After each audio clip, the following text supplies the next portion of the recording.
We are one more day away, less than 24 hours until kickoff, until the Patriots and Chiefs do battle. And then we got a couple more days until the fun really starts. Brendan Albert is here. I'm Adrian Fedke. We did all 32 teams. We previewed all of them. Now we're going to make some predictions. Man, I can't believe it, Adrian. We ran through all 32 teams. Some of them we did in 20 minutes. Some of them we did like in an hour and a half. So I think we really did an exceptional job diving in deep. And I encourage guys, this is the first time you're listening to us and you have a favorite team, or maybe you're curious about a certain player. We'd love it. Go back and rewatch it. But we're really excited today, guys, go through division by division and tell you what we project. Yeah, and we got a playlist. Brendan, dude, we went and made that, so that's awesome that you did that. So go and check that out. All 32 teams, an hour and a half on the Eagles, and somehow we spent, 46 minutes on the Jets or something nuts? Yeah.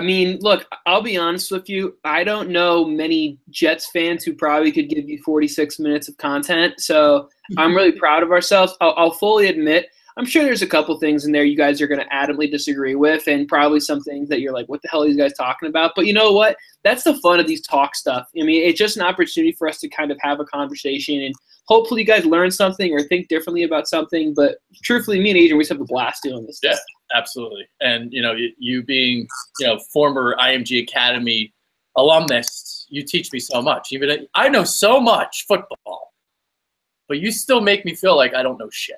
You got to be learning every day. That's simply as it is. I learn every day. You learn every day. So with that, Adrian, let's go division by division, man. Let's get into it. Let's do it. And let's start in the NFC East. Obviously, we're an Eagles-based show.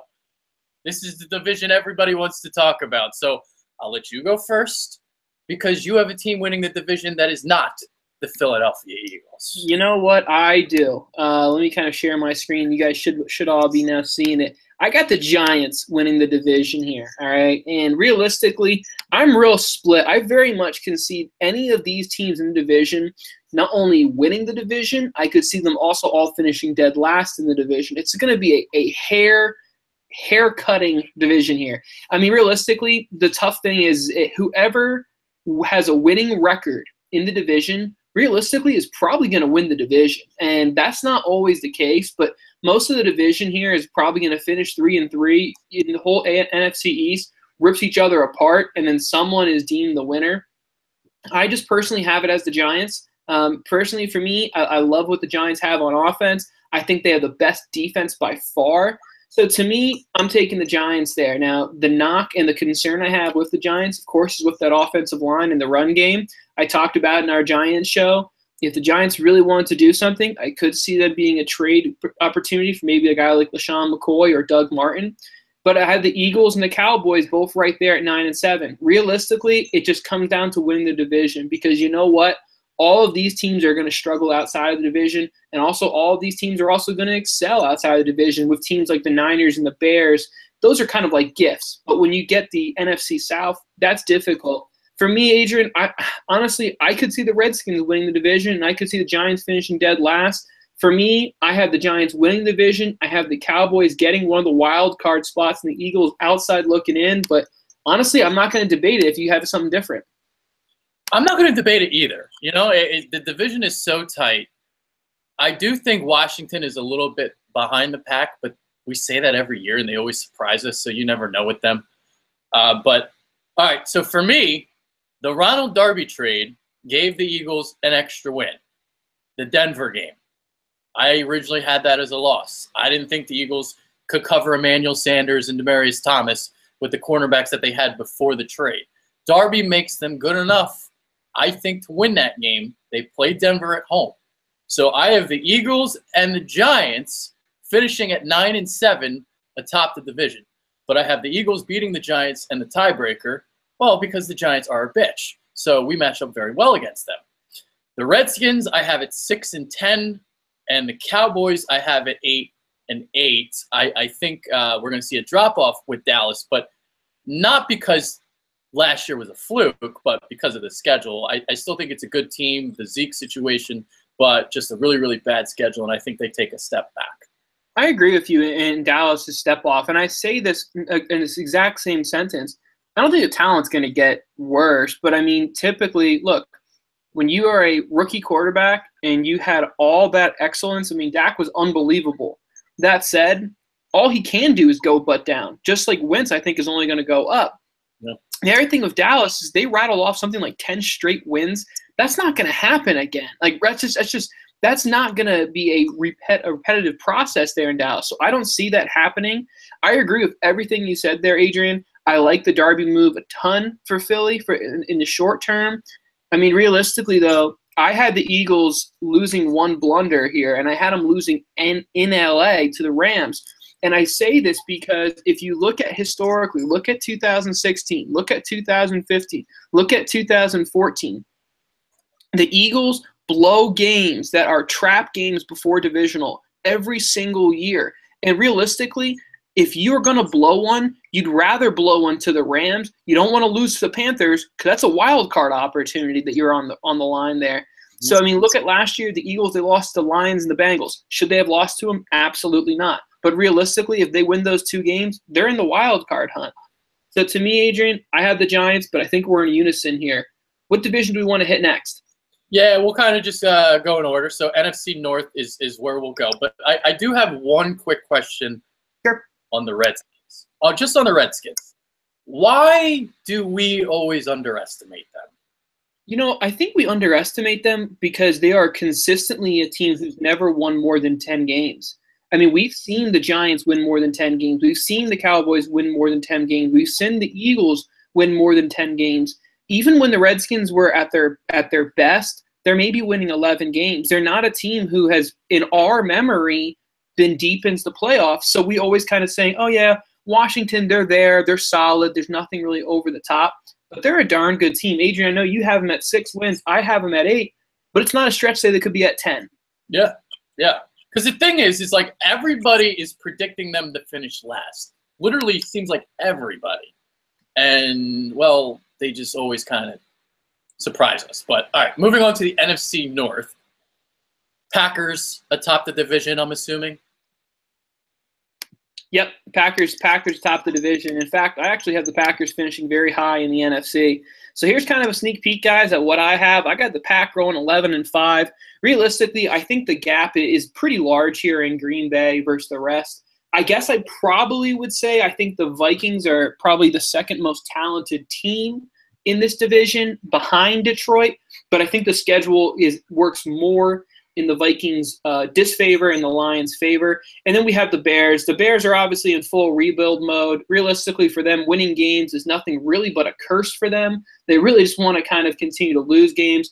Let that development of a young quarterback and a young outside linebacker there in Floyd and the young running back in Jordan Howard continue and just move in the right direction. Minnesota, I like everything they do. We talked about it earlier, Adrian. Probably the best defense in the NFL no one talks about. Offensively, just very limited. I mean, as we know, Sam Bradford, Charlie Checkdown. Hopefully, we see something in Bridgewater be able to come back because I think for all Vikings fans, they want to know, hey, is it a piss or get off the pot situation with Teddy Bridgewater? And then in Detroit, losing your sack leader from last season, and realistically, that was a bad defensive front seven last year, and you lose your sack leader, that's not a good start. Offensive line's good, receivers good, but the defense just isn't enough to really be a serious contender. Packers are winning the division, in my opinion, and no wild card here for another team. Okay, so all right, keep the schedule up. I wonder if I can talk over that, right? While that's up. I think so. Okay. Yeah. Oh, actually, I can't. Oh well. All right. Well, there's a couple games on the Packers schedule that are really important, and two to start out right off the bat. So start off in Seattle and at Atlanta. Yeah. So Seattle, that could be a game where you're looking at, all right, potentially a home field advantage situation if you win that game.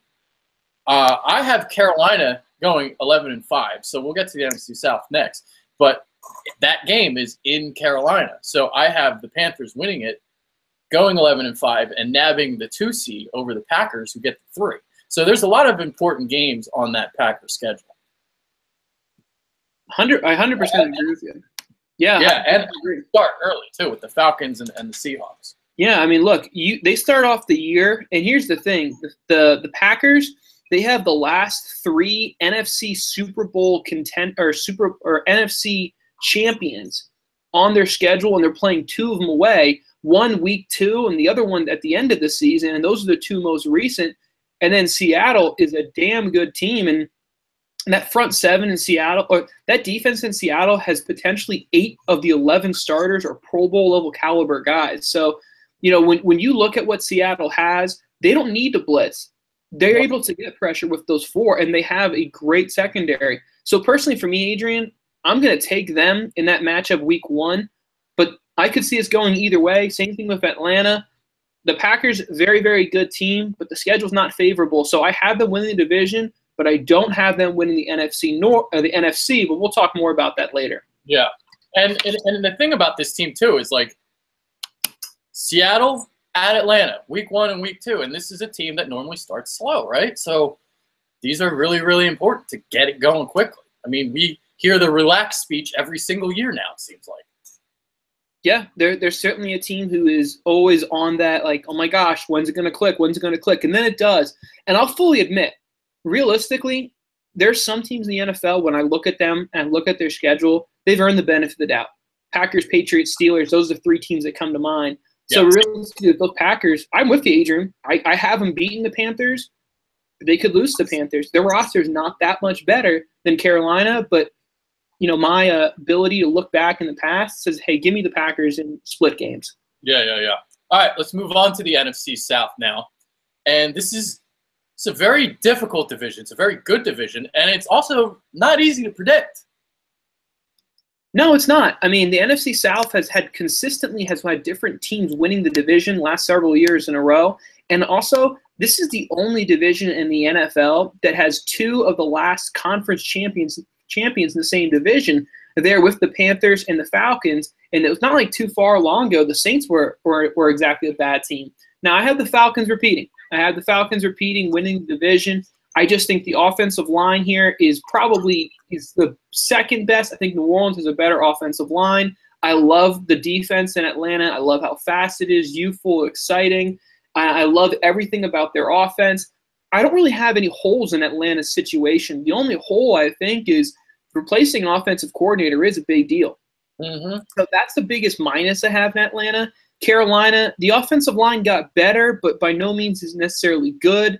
And that defensive back group is not awesome in Carolina, but I do have them at 10-6. I have them getting a wild card. And then I have a matching 9-7 record here for the Saints and the Bucs. Look, no one wins in New Orleans. The Saints are so damn good at home that you can gift them probably 5 wins at least just playing at home, but they do get the Patriots this year in New Orleans. Yeah, I'm taking the Patriots in that situation every time. The Bucs are certainly getting better. They're definitely an exciting team that a lot of people are talking about. But honestly, that offensive line is very, very bad. I don't really have a ton of trust in Vernon Hargreaves. I think he's moving in the right direction, but not enough against all these other big-time receivers this division has. So I think the Bucs and the Saints are probably moving up. But realistically, it's the same type of deal we have in the NFC East. It's an awesome division that realistically every game and every team's probably separated by 1 or 2 games, Adrian. Yeah. I'm actually in the process of trying to type out my records so I can show them on my screen as well instead of just you. But, all right, so I didn't say my NFC North standings, so I'll say them right now. Green Bay have 11-5, Minnesota 8-8, Detroit 7-9, Chicago 4-12. NFC South, I have Carolina at 11-5, winning the division. Now, the thing for them last year was the Josh Norman situation, and they got stuck at cornerback. They did have 2 guys emerge by the end of the year, pair of rookies. We'll see if they can continue playing well, James Bradbury and Darryl Worley. These 2 guys are basically the most important pieces for Carolina this season, I believe. I couldn't agree more, Adrian. And you know what? Carolina's in a very similar situation as the Cowboys in that they have a lot of youth at corner, but not a lot of proven camaraderie here. And realistically, look, if some of these guys hit, Carolina is a nasty, nasty defense already. If they hit with some of those corners, they're in a really good spot. But until they do, I have a hard time thinking that, they're going to stop Julio Jones. I remember Julio put up like 300 yards on him last year. Mike Evans is no slouch either. And by the way, that Drew Brees guy, yeah, he's already getting fitted for his Hall of Fame jacket. So it's a really difficult division here. It's very similar to the NFC East. I could see any team finishing first. I could see any team finishing last. I think the Saints are very similar to the Redskins in that they're probably the closest, most confident I have towards the bottom. But honestly, I had the Falcons here. I had the Falcons moving far in the playoffs again, though. Okay, so you have the Falcons winning the NFC South. I do. Yep. With the Panthers, I had the Falcons at 11-5, Panthers at 10-6, but they're going to get a wild card spot. Okay. I'm trying to remember. Did you originally pick Carolina before, or maybe I'm thinking? You know what? I was kind of split. I think I initially had the Falcons getting the wild card, the Panthers winning it. But once I sat down and looked at the two schedules, and I really did a much better job. I'll fully admit it, guys. I did change some of my records because this time I actually looked at all 32 NFL teams. Yeah. I switched things up a little bit.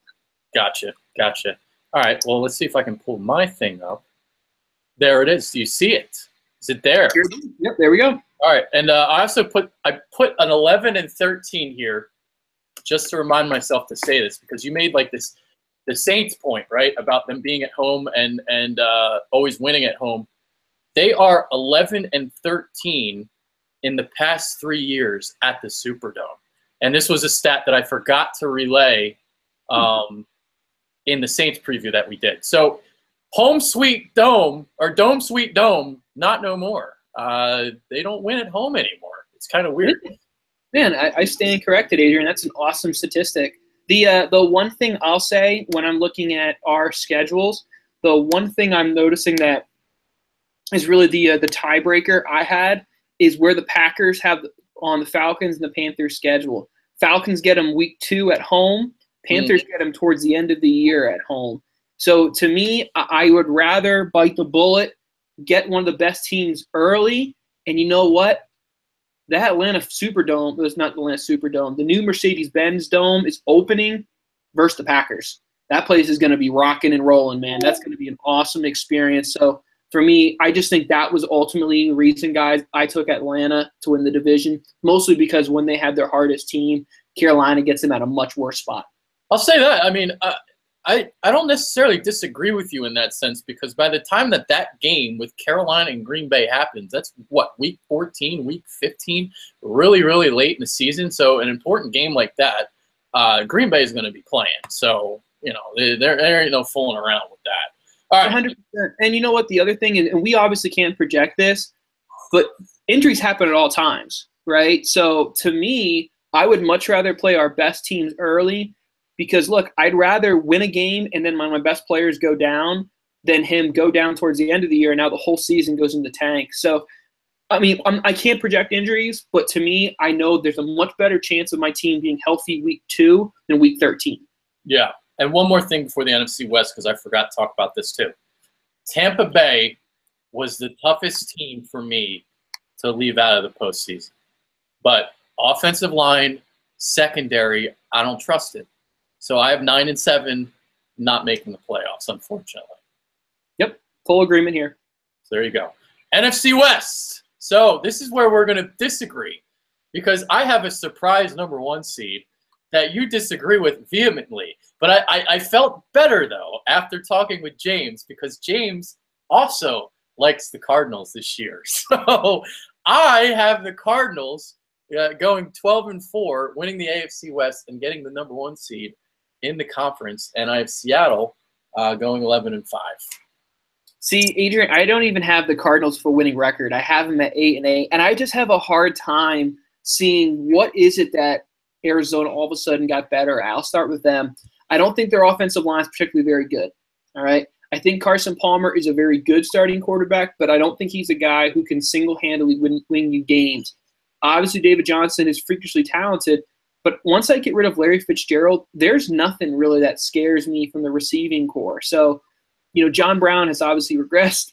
So there's a concern for me on offense. Now I go to defense. This is one of the most aggressive blitzing units in the NFL. They run a 3-4 scheme, and they blitz from all over the place. However, here's my problem. Their two middle linebackers are both light guys in traditional NFL speak, in Hassan Reddick, Temple alum, and then, of course, Dante Buchanan. Both of these guys are light. They lost their best defensive lineman to the Jacksonville Jaguars last year, so I'm worried they're going to be not going to be able to stop the run. I love what Pat P is. I like the Budda Baker pick, but Tyrann Mathieu has yet to really be anything but an injury bug concern for me. He's a stud when he plays, but I don't think he can play all 16 games. So I just have no confidence there in Arizona. Now I go to Seattle. The only thing that really is a concern for me in Seattle is the offensive line. And you know what? It's been a concern every single year, and they still have been able to be Super Bowl contender teams. So it's hard for me really to ding Seattle too much when they're able to still be productive with a very poor offensive line. Obviously, the Rawls and Lacey combination isn't exactly an NFL elite, but it's good enough to get you by. Jimmy Graham, it's really turned it on, especially that back half of the year. I'm a big Doug Baldwin fan. I think he's very, very underrated. And then I talked about the defense. The defense is going to have potentially 8 Pro Bowl level players on this starting 11, which is just flat out nasty. So I love what Seattle has. Then you get the bottom feeders here in LA and San Francisco. Both of these two teams, it's just going to be a struggle for them all season. I think the Rams are going to improve. I think we're going to see a big improvement from Goff. I think that their transition of offensive style is going to be very helpful. And in San Francisco, you're pretty much just lucky to get by. So for me, Seattle winning by a large margin this division. This was, to me, the easiest division for me to call, minus, of course, wherever the Patriots play every single year. Yeah. So do you not like the defense then? Because I think that's probably where we disagree. I like the defense in Arizona. I assume that's what you're referring to, Adrian? Yeah. I like the defense in Arizona. I think they're probably just outside of the top 5, maybe at 5. But to me, I don't think it's good. I don't think it's like Baltimore Ravens elite where you can win with scoring 20 points a game. I don't think the offense is threatening enough, honestly. I have Arizona as a 6th ranked defense, so we're right there. I see a lot of it is going to matter. A lot of it's going to come down to Carson Palmer and what he can do. Because 2 years ago he was great.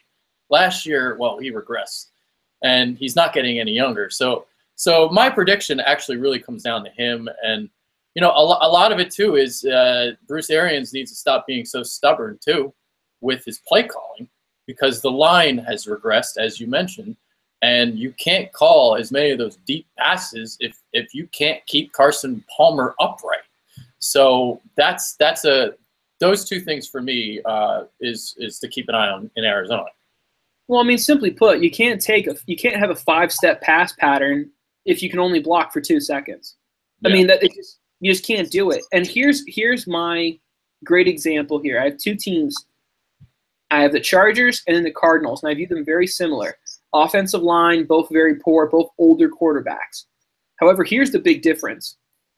Los Angeles has done a much better job at giving weapons for Phillip Rivers than of what Arizona has done for Carson Palmer. All I've seen is Carson Palmer's weapons go down year after year, while I've seen Rivers gone up. So in that comparison, obviously I like the Chargers a lot more. Now, obviously I know they're not in the same division, and they really don't threat for playoff contention. But my point remains here, guys. I don't see how Arizona got any better on offense, and that's my concern. I just don't see them as a playoff team, honestly. Yeah. Luckily for Arizona, they play in the NFC West and not AFC West, so they can beat up on the Rams and Niners 4 times a year. Let's see something. I want to see how I got to 12-4. I want to see if they have like an easier schedule. The one thing I will say, as you kind of look that up, Adrian, is the Seahawks have a history of blowing games, especially to the Rams. For whatever reason, the Rams are the kryptonite. And, realistically, if the Cardinals go 5-1 in the division, let's say they split with Seattle, but they're able to sweep the Niners and sweep the Rams, all of a sudden that division gets pretty close if Seattle goes 4-2. Now, I think Seattle certainly should go 5-1, if not 6-0 in that division. But if they go anything below that and Arizona goes 5-1, now we get a pretty close race here. So you've got they play 8 home games and 7 road games. 1 game is in London. It's kind of an easy schedule. looking at it. So that's probably a main reason why it's 12-4. I don't see many losses here, but not many. I mean, they're pretty lucky. You know, they don't have the Falcons on their schedule. They get the Bucks. You know, they do get the Colts too. That's another nice one. Their tough games are at home. Dallas, Giants, Tennessee. You know, I don't know. Did you like them 2 years ago? I did like them 2 years ago. Yeah, I like them 2 years ago. Maybe I'm just stuck, and I still think they're the same team from 2 years ago. Well, I mean, here's the thing. I mean, it's only 1 year. They only had one really down year, so I don't think it's enough to say. And Jordan Johnson now, who's a lot better than he was 2 years ago. Completely fair, Adrian. But my rebuttal to you is: do we think that Bruce Arians is going to give him the rock as much as he deserves? Because I don't. Yeah, we'll see what happens. I mean, I have 12-4. I could be completely wrong. I might fall flat on my face. It hasn't. Not the first time that it's happened. So it's like I have them going 12-4, but then losing the first playoff game. So it's like that. It's like one of those things.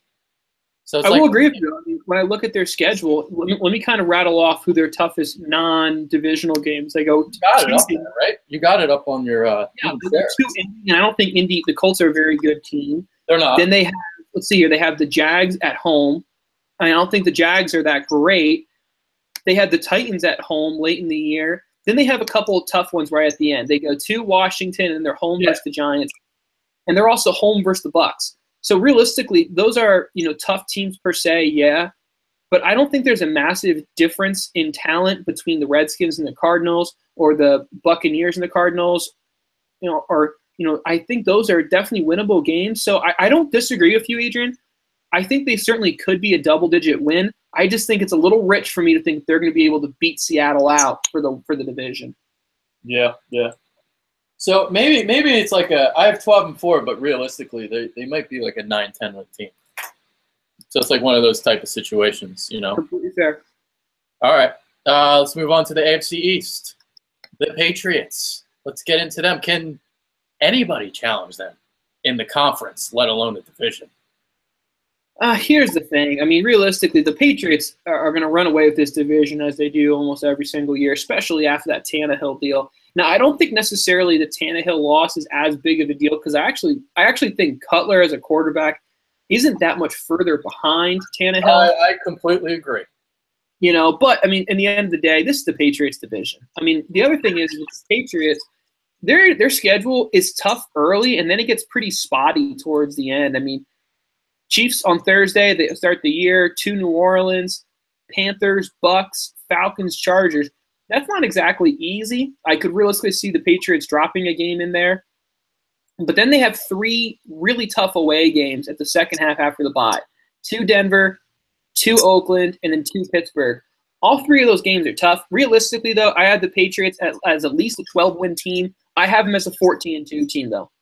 Jets, look, just start preparing for who you want to draft. And same thing for you, Buffalo. That's really your mindset right here. Now, the Jets are in a kind of a bigger need to fail, if that makes sense, because they don't have as much ammo in draft picks as Buffalo does. Buffalo has 2 1s next year, 2 2s next year, and several in the 3rd and the 4th, while the Jets just don't have that much ammunition. So for some reason, if the Bills somehow win more than 5 games, I have them at 5-11, then I think they have enough ammo to still trade up and get a quarterback. Like I said, in the Jets, just do your thing, because what your thing is losing a lot of games, and you will do that. And then Miami.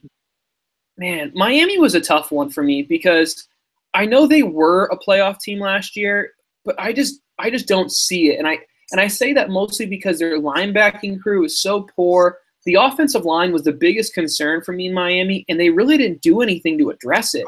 So it's hard for me to really say, oh, we're definitely moving in the right directions. And even though I just made a statement about how Jay Cutler isn't that much of a difference than Ryan Tannehill, realistically, Jay Cutler has proven that at least 1 game a year, he will lose it for you. So I have the Dolphins at 7-9, missing the playoffs. Yeah, Jay Cutler, it's really not that far of a talent gap. It really isn't. And we'll see. One of the great things about doing all of these previews is to hear the bias from other fan bases, and it is kind of funny how they drink the Kool-Aid. Dolphins fan, thought they were going 12-4. Like, come on, man. Like, Bengals fans were thinking that their team's going 12-4. Like, come on, guys, relax. All right, but back to the AFC East. Okay, New England, 15-1. The question I have for you: how much of a difference does the Julian Edelman injury, like, how much does it matter? Oh, it's a big matter. And to me, it's a big matter because everyone's like, oh, well, Brandon Cooks is going to get all this volume. Well, Brandon Cooks came in to play the Z, not the F slot position. Yeah, that's where Edelman was. They weren't really brought in to say the same position. Now, obviously, is Cook's skill set every bit as good as Edelman? Without a question. So there's no doubt in my mind if they wanted to move him to slot, he could, and he'd probably be freakishly successful too. However, when we look at what New England does, they are very much next man up mentality. They are not the team who moves players all around to better the team. They just say, oh, on to Cincinnati. Yeah. So I mean, like, that's what they do. So I don't see Hogan moving to slot. I don't see Cooks moving to slot. I see Amendola coming in and playing the slot for several weeks, and inevitably when he gets hurt, like he does every year, they'll figure something else out. And that's probably why Philip Dorsett was brought in to say, hey, can you play the slot a little bit? And we're not expecting you to do it weeks 1 through 4, but down the stretch, can we get something out of you in the slot? And the biggest thing for me with New England is Gronk. Can Gronk stay healthy? I hope the answer is yes, because when he is, he's unbelievable and he's able to work the middle. But if Gronk's gone and if Edelman is gone, you lost a lot of weapons between the hashes, because that's really where those guys attack you. Yeah. Now, I didn't change any of my predictions from my original, so I may have should have, because I have New England going 15-1. Now, that probably changes now with the injury, but I'll just keep it the way it is. Like Miami, I had 7-9, and that was before the Tannehill injury. I'll just kind of keep them there because, like you said, like I don't see that far of a drop-off from Tannehill to Cutler. Now, the Bills and the Jets play in Week 1. Are these two teams just going to